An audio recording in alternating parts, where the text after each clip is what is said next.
Hello सभी को नमस्कार। सभी बच्चों को जय हिंद जय भारत। आप सभी का स्वागत है।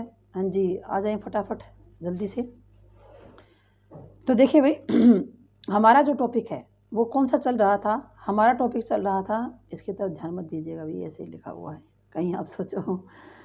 तो देखिए हमारा टॉपिक चल रहा था डेवलपमेंट का, ठीक है ना, विकास का हमारा टॉपिक चल रहा था। तो ग्रोथ और मैच्योरिटी ये तीन चीज़ होती है भाई।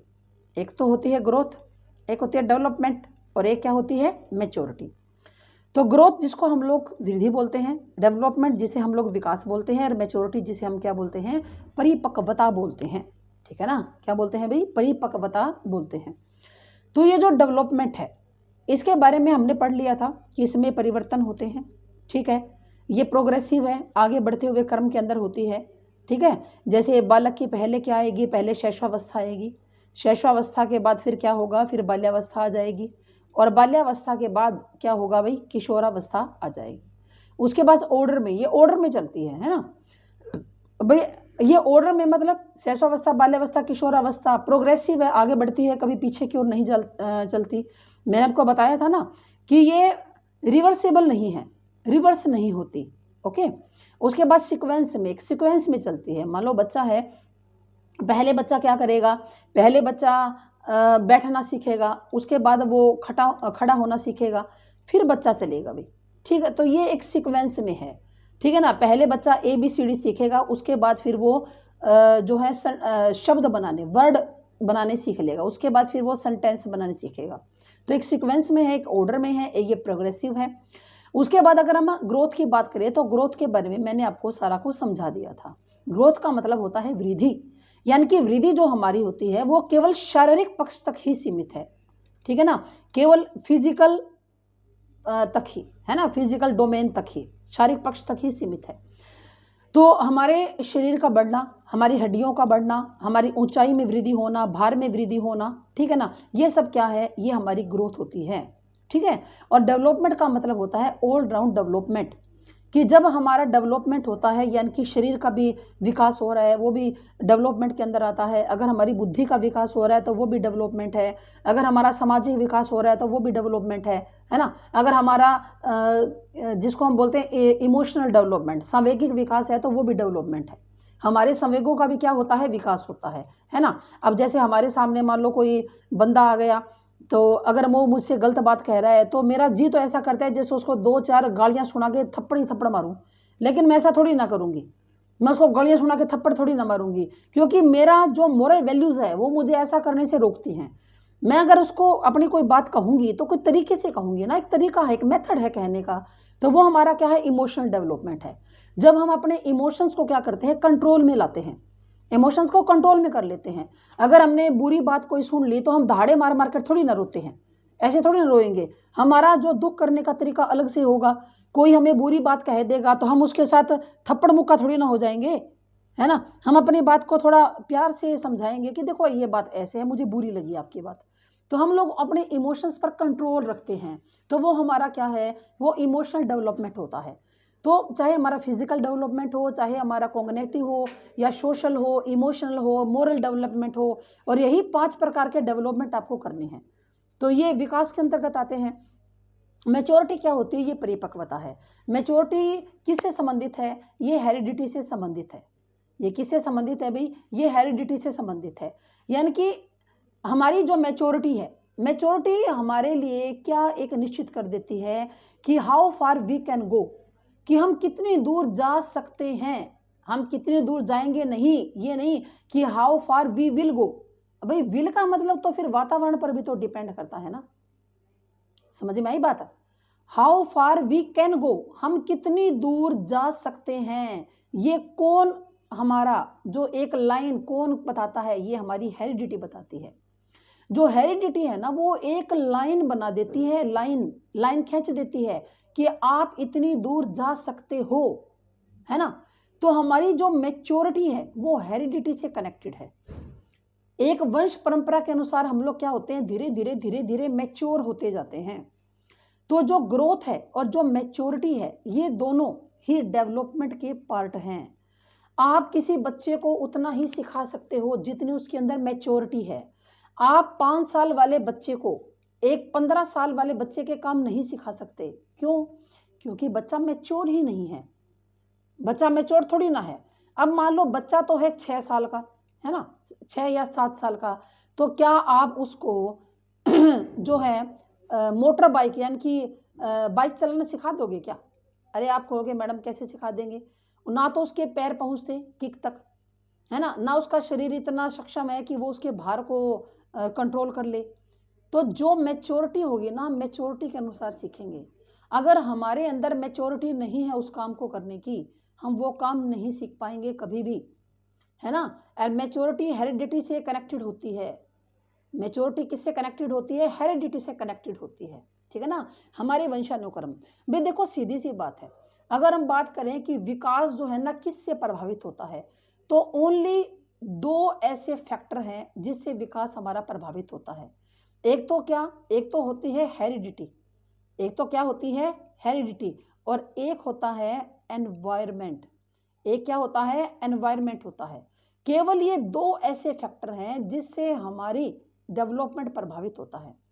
आप किस वंश परंपरा से, how far we can go, है ना? हम कितने दूर जा सकते हैं, ये हमारी हेरिडिटी तय करती है। एनवायरनमेंट जैसा एनवायरनमेंट दिया जाएगा। अब मान लो कोई बच्चा गांव के अंदर पैदा हुआ है, और गांव भी कैसा है? बिल्कुल पिछड़ा हुआ गांव है। एक तो गांव होता है एडवांस, ये पिछड़े हुए गांव की बात हो रही है। इतने पिछड़े हुए गांव के अंदर एक बच्चा पैदा होता है, तो उसको अगर वातावरण अच्छा मिल जाएगा तो बच्चा बहुत आगे तक जा सकता है। फिर उसकी हेरिडिटी भी उसके ऊपर कंट्रोल करती है ना? अब बच्चा जिस वंश परंपरा से आया है तो वैसा ही तो बच्चा होगा। अगर बच्चे का आईक्यू लेवल 25 है तो आप कैसे 100 कर दोगे? नहीं हो सकता। ये तो हो सकता है कि 25 से 35 तक ले आओ, 40 तक ले आओ अच्छा वातावरण देकर, लेकिन आप 25 से 100 उसका आईक्यू नहीं कर सकते। ये क्या है? ये हेरिडिटी है। आई होप आपको समझ में आ गया होगा, ठीक है? उसके बाद देखो अब हम आगे बात करते हैं, जस्ट अ मिनट, यहाँ पर, ठीक है? चलो जी, अब हम लोग बात करते हैं आगे कि जो हमारा विकास है, जो हमारा विकास है वो कहाँ से कहाँ तक चलता है। हमारा विकास कहाँ से कहाँ तक चलता है? गर्भ से कब्र तक, यानी कि वोम टू टोम, वोम टू टोम चलता है हमारा जो विकास है। ये गर्भ से लेकर कब्र तक चलता है। जब बच्चा माँ के गर्भ में होता है तो विकास की प्रक्रिया गर्भ से ही शुरू हो जाती है। पहले बच्चे का गर्भ में विकास होता है, फिर वृद्धि होती है। फिर क्या होता है? फिर उसके बाद वृद्धि होती है, ठीक है? धीरे धीरे बच्चा गर्भ के अंदर बढ़ता है। फिर जब कब्र तक आते हैं ना, तब तक विकास की प्रक्रिया, डेवलपमेंट की प्रक्रिया लगातार चलती रहती है। उसके बाद विकास में मॉडिफिकेशन संभव है। विकास में आप परिवर्तन कर सकते हो, ये बात सही है ना? जैसे पहले आपका सामाजिक विकास अच्छा नहीं था, पर अब आप सभी से, ये मैं तो यहाँ लिख दूँ, पहले आपका सामाजिक विकास अच्छा नहीं था, लेकिन अब आप सभी से घुल मिलकर बोलते हो, सभी से बहुत अच्छे तरीके से बातचीत कर रहे हो, है ना? और आपने अपना सामाजिक जो दायरा है वो बढ़ा लिया है। पहले आप इमोशनली स्ट्रोंग नहीं थे। पहले क्या है, आप लोग इमोशनली स्ट्रोंग नहीं थे, लेकिन अब आपके इमोशंस बढ़िया हैं। एक छोटा बच्चा है, उसके रोने का तरीका कुछ अलग होता है ना? बच्चा किसी भी चीज़ के लिए जिद करता है और उसके लिए ज़ोर-ज़ोर से रोता है। लेकिन जैसे-जैसे बच्चा बड़ा होता है ना, जैसे-जैसे बाल्यावस्था, किशोरावस्था तक आता है, तो बाल्यावस्था के अंदर बच्चे के जो इमोशंस है वो क्या हो जाते हैं? वो स्ट्रोंग हो जाते हैं। अब बच्चा छोटी-छोटी बातों पर जिद करके नहीं रोता। अब अगर माता-पिता बच्चे को ये बता दे कि भई मेरे पास आज पैसे नहीं हैं, ये खिलौने मैं तुम्हें कल दिला दूँगी, तो बच्चा आपकी बात को मान जाएगा। क्योंकि वो इमोशनली क्या हो चुका है? वो स्ट्रॉन्ग हो चुका है। ठीक है ना? लेकिन अगर 0 से 6 साल का बच्चा है और वो आपसे खिलौने की माँग कर रहा है और आप उसको नहीं दिला रहे, तो वो रोएगा। उसको अपने इमोशंस के ऊपर कंट्रोल नहीं है। तो हम जो इमोशनली जो कंट्रोल है, वो धीरे-धीरे हमारा बढ़ गया। बच्चा कुछ और तरीके से रोता है, हम और कुछ और तरीके से रोते हैं। जब बच्चे के सामने कोई खिलौना बच्चे को दिया जाता है, तो बच्चा बड़ा खुश होता है, तालियाँ बजाता है, उछलता है, कूदता है, ज़ोर-ज़ोर से हँसता है कि मेरे लिए इतना बढ़िया खिलौना लेकर आए हो। अब हमें भी अगर कोई खुशी मिलती है तो हम ऐसे थोड़ी ना बच्चे की तरह करते हैं। हम बस थोड़ा मुस्कुरा देते हैं और कहते हैं भी बहुत बढ़िया, मुझे अच्छा लगा। क्योंकि हमारा जो इमोशंस है ना, वो हम स्ट्रॉन्ग हो चुके हैं, है ना? अगर हमें किसी से कोई मन में हमारे मुटाव है, हम किसी के प्रति हमारे मन में कोई मुटाव है, तो हम उसके मुँह पे जाके थोड़ी ना बोल देते हैं। हम उसको देख कर ऐसे थोड़ी ना कहेंगे मैं तेरे से बात नहीं करता। हम लोग उसको ऊपर-ऊपर के मन से बतला लेंगे। उसके बाद मन में तो यही रहेगा कि ये काम का बंदा नहीं है। तो इमोशनली हमारे स्ट्रॉन्ग हो जाते हैं। जैसे आपकी जो मोरल वैल्यूज़ हैं, आप कह लें आपकी मोरल वैल्यूज़ बच्चे की अच्छी नहीं थी, मान लो बड़ा है उसकी भी अच्छी नहीं थी, यानी कि बड़ों का प्रति आदर, छोटों के प्रति प्रेम भाव, ठीक है ना? तो ये सब कुछ नहीं था, लेकिन आज जो मोरल वैल्यूज़ है वो बढ़िया हो चुकी हैं। आज जो मोरल वैल्यूज़ है वो बढ़िया हो चुकी है। अब हमें पता चल गया कि किस प्रकार हमें समाज के अंदर क्या करना है, व्यवहार करना है, हमारी मोरल वैल्यूज़ क्या-क्या होनी चाहिए।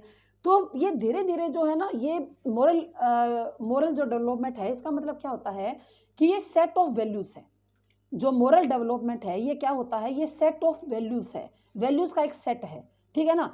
जैसे हर इंसान अपने जीवन के अंदर कुछ मोरल वैल्यूज़ करता है। जैसे वो कहता है कि झूठ नहीं बोलना, भई चाहे कुछ भी हो जाए मैं झूठ नहीं बोलूँगा। भई देखो, अगर 1% अगर कहीं पर या 0.1% झूठ आ गया तो कोई बात नहीं, ये लाइफ़ है, हम सामाजिक प्राणी हैं, कहीं न कहीं बोलना पड़ जाता है, बाकी मैं झूठ नहीं बोलूँगा।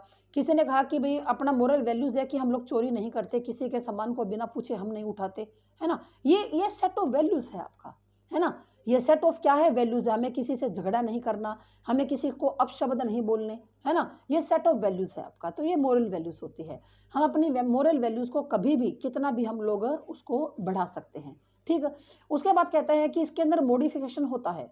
आप विकास में परिवर्तन कभी भी कर सकते हो। जब आपको अपनी गलतियाँ नज़र आने लग जाती हैं, तो आप धीरे-धीरे खुद के अंदर क्या कहते हो, मॉडिफ़िकेशन करते हो। लेकिन रिवर्स संभव नहीं है। आप पीछे थोड़ी ना जा सकते हो। ऐसे थोड़ी ना कि आज आप अडल्ट हो और आप ये सोचो कि मैं एक छोटा बच्चा बन जाऊँ, तो आप बच्चा थोड़ी ना बन जाओगे। ये प्रतिवर्ती नहीं है, ये रिवर्सिबल नहीं है, लेकिन परिवर्तन संभव है। विकास के अंदर आप कभी भी परिवर्तन कर सकते हो, लेकिन ये रिवर्स नहीं जाएगी, ठीक है? आगे कहता है कि वृद्धि केवल शारीरिक परिवर्तन से संबंधित है, ये बात अपनी पहले भी हो चुकी है। वृद्धि का मतलब क्या होता है, केवल और केवल शारीरिक परिवर्तन से होता है।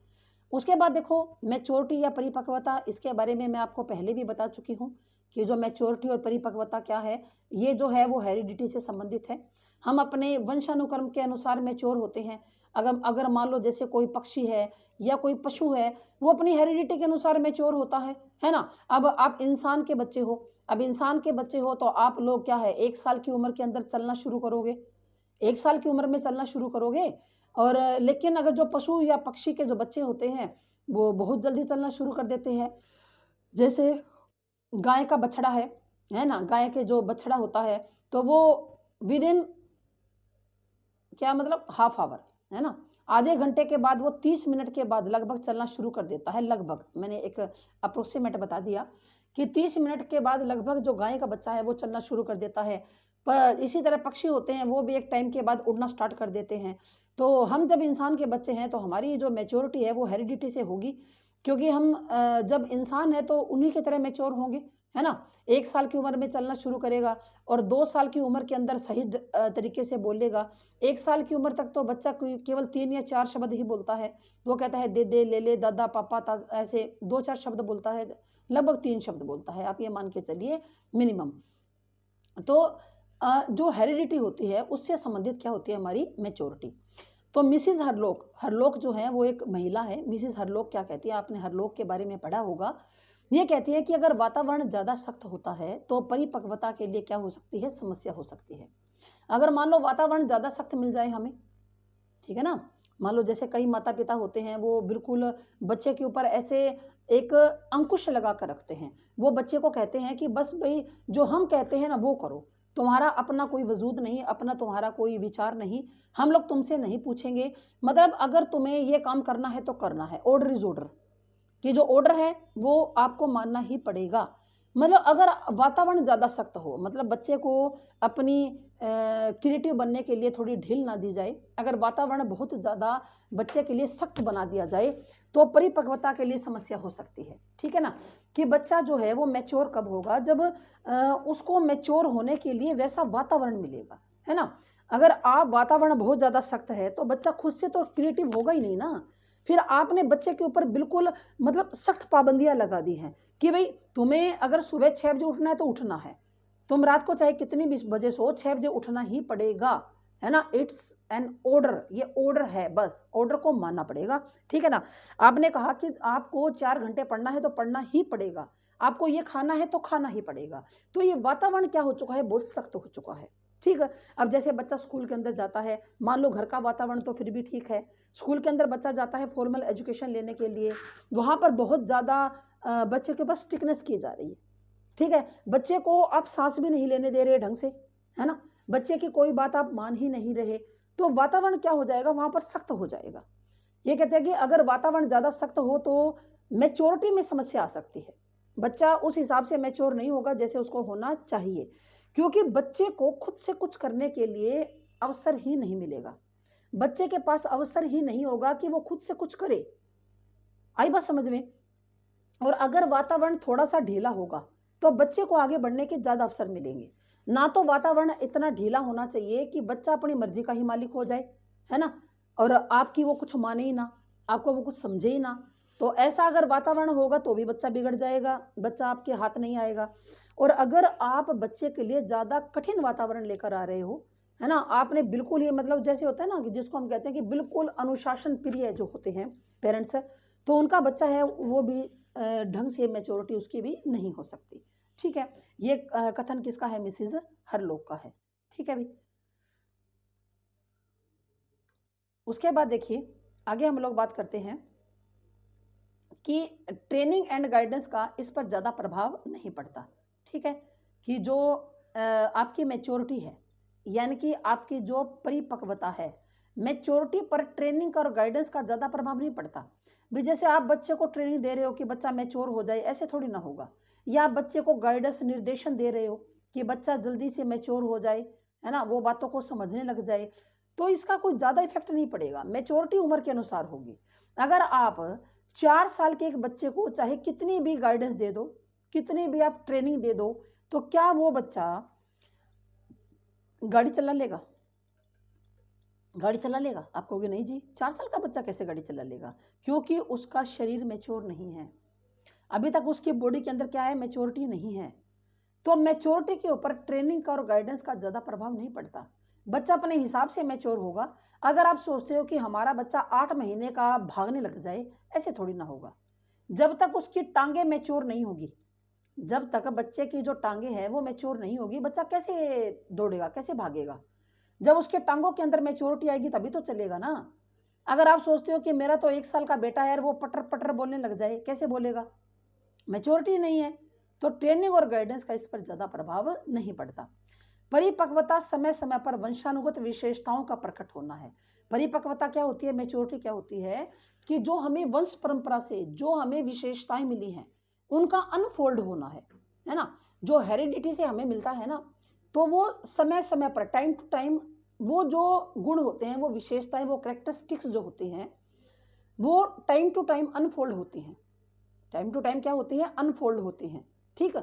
कि इतने साल का बच्चा होगा तो ये काम करने के लायक बन जाएगा, इतना टाइम का बच्चा होगा तो ये काम करेगा, है ना। 12 साल का बच्चा होगा तो उसके अंदर किशोरावस्था आ जाएगी, यानी कि बच्चा जो टीनेज स्टेज के अंदर चला जाएगा, है ना। जब इतने साल का होगा तो ये काम करने लग जाएगा, है ना। 15 साल का होगा तो बाइक 15-16 साल के बच्चे चला लेते हैं, बाइक चलाने के योग्य हो जाएगा, ठीक है। जब ये 18 या 20 साल का होगा तो गाड़ी चलाने लग जाएगा।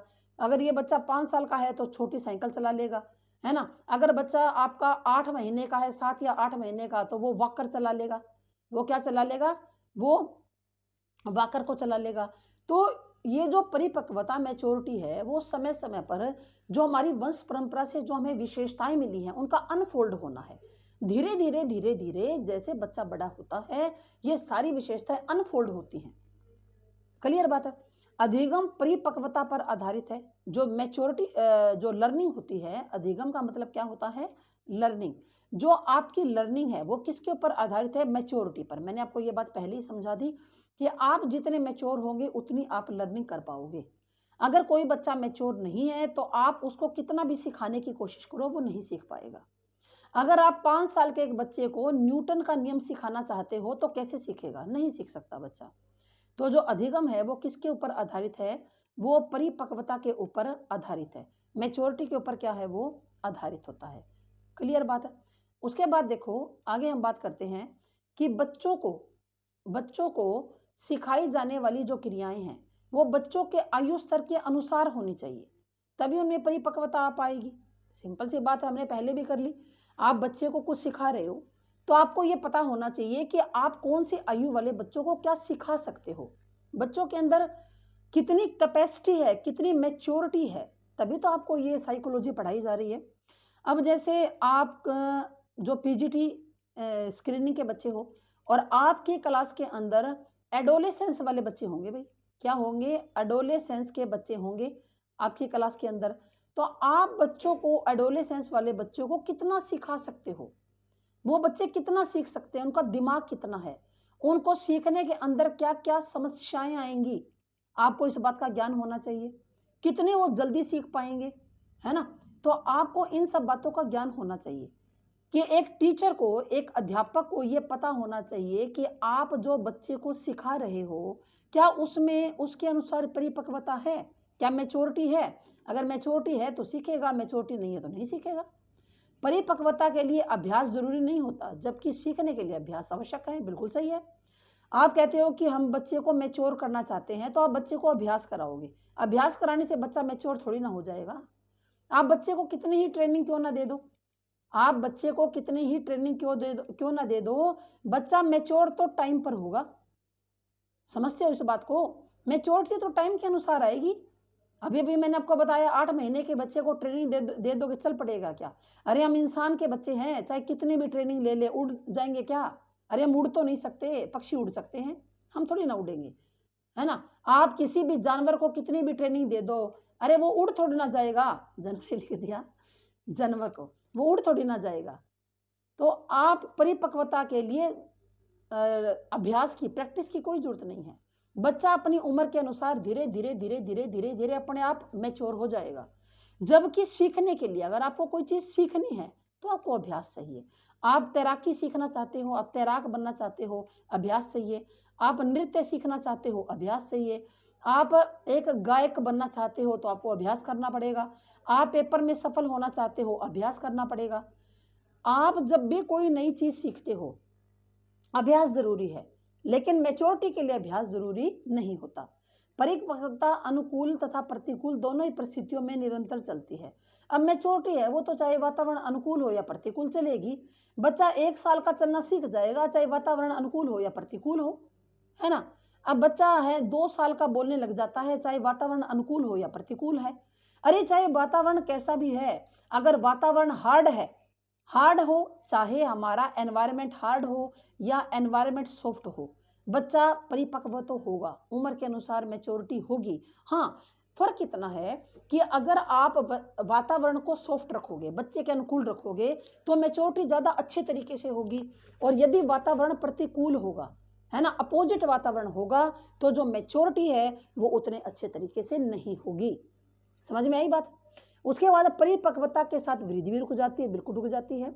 जब बच्चा मैच्योर हो गया, मैच्योरिटी आ गई, जब बच्चा किशोर हो जाता है।